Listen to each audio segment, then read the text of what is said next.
Good morning, all. I hope you slept well. I did. I shared this video that somebody had made. I did not make the video, so I can't take credit for it, but I found it to be a beautiful collaboration of Martin Luther King, JFK, and Charlie Kirk in reference to just the egregious acts that brought them to their death, you know? And the thing is you don't have to agree with what they said, you know, what they stood on and things like that. But just because you don't agree with someone doesn't give us the right to play God in their lives and take their lives, right? And I'm just seeing it so much where there's just so much back and forth right now in reference to that. And you know, people can agree to disagree, and that's fine. But at the end of the day, it's just not our job to take anybody's life in our own hands.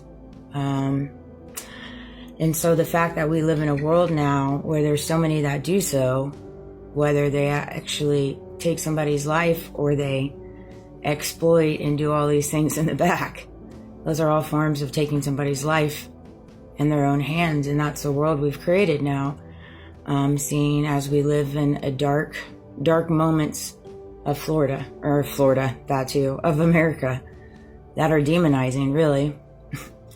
And we not only have people doing it to us, demonizing us, but we're demonizing each other. And you know, take it, spin it, run it, you know. But it's crazy to see the unfolding of everything, but it's also it's eye-opening to see how much God is at work right now, working through this whole tragedy. Everywhere, He is so much at work right now. This has sparked so much in this world that needed it.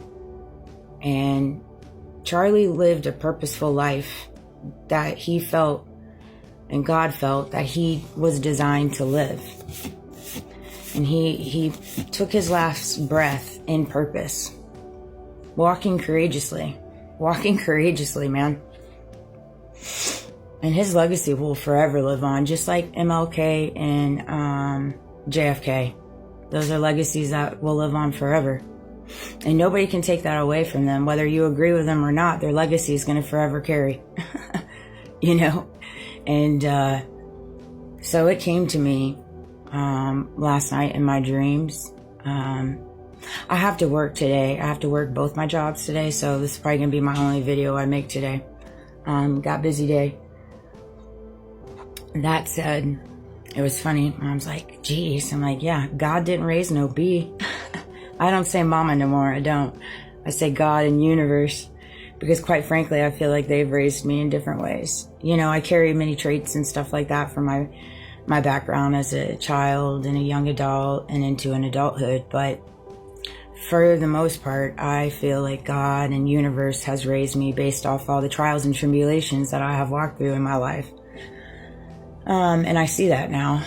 But when facing adversity and tragedy, that's centered on faith, peace, and perseverance. Stay steadfast in faith. Be strong and courageous, for the Lord your God is with you wherever you go. Joshua 1:9. Stand firm, knowing you are not abandoned. God's presence is constant, even in the chaos. Even in the chaos, like right now, the world is filled with so much chaos, particularly after the tragedy of Charlie Kirk. But God's presence is in it all. If you open your eyes to see it, it is. It is indeed. Seek peace through prayer. Seek peace through prayer. That's one beautiful thing about my company. They run alongside faith. They do indeed. And they had like a prayer time yesterday at 11 for our nation. You know, and it was beautiful. It's beautiful to be a part of a company that stands on faith like that and isn't ashamed to stand on faith. Seek peace through prayer. Do not be anxious about anything, but in every situation, by prayer, and petition with thanksgiving. Present your request to God. Philippians 4:6-7. Lay your pain at his feet and let his peace guard your heart. Allow God to provide you peace in the chaos. And understand that you're in that chaos, and chaos surrounds us because God's in it all working. He's in it all working. I know a lot of people in their mind are trying to fathom how God would let something like this happen, and that's the thing, is it's not about God letting something like this happen, because at the end of the day, God does not control us. Why? Because we carry free will, free choice, free thoughts. You see, God is there waiting for you to step on in with him, and for you to then give your life to him and start moving and operating in the ways that he sees fit. However, we live in a world where you have free will, right? And so you have to understand that it's not God working to create these said things, right? But it's God working to take these said things, these tragedies, and turn them into good, which is what he's doing right now. Rejoice in the trials as refinement. Consider it pure joy wherever you face trials, because the testing of your faith produces perseverance. James 1:2-4. Understand your suffering is shaping strength, endurance, and spiritual maturity. Everything you walk it through sharpens you, and it shapes you. If you walk with humility, if you walk with kindness, if you walk with purity, if you walk with grace, even for your adversaries, even for your enemies, respond with love, not retaliation. Like, I guarantee you, Charlie is up. I know he's up in heaven, but I guarantee you, if he was still, say, up and moving, and he knew the detriment of coming, he still would not be hateful towards his adversaries, his enemies, even the one that took his life. He would pray for them. That's the type of faith that man carried. And I respect that. Whether you respect what he carried or not, you got to respect him as a man and his characteristics that he stood on. Respond with love, not retaliation. Do not repay evil with evil, but blessing. 1 Peter 3:9. Refuse to let adversary harden your heart and choose grace over revenge. Always choose grace over revenge. Hold on to hope. We are hard pressed in every side, but not crushed, struck down but not destroyed. 2 Corinthians 4-8. Even when everything shakes, your spirit stands unbroken in him. Trust God's higher purpose. You always have to trust God's higher purpose. God, universe, the most high, man. He's always got his hand. If you allow him, he's got his hand in every facet of your life.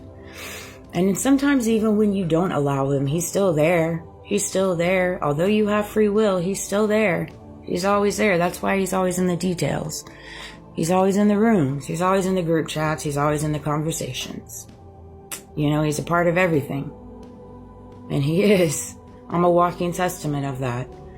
Trust God's higher purpose. And we know that in all things, God works for good of those who love him. Romans 8:28. Believe that God will use even a tragedy to align you with your greater calling.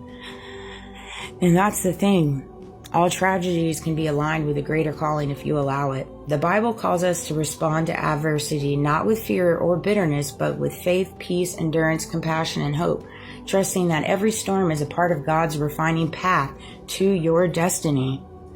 To your destiny. And that's the thing, is like this tragedy, whether you knew him, you're a fan of him, you don't like him, whatever, can be used to sharpen your destiny and your spiritual path based off the things that you can learn from this.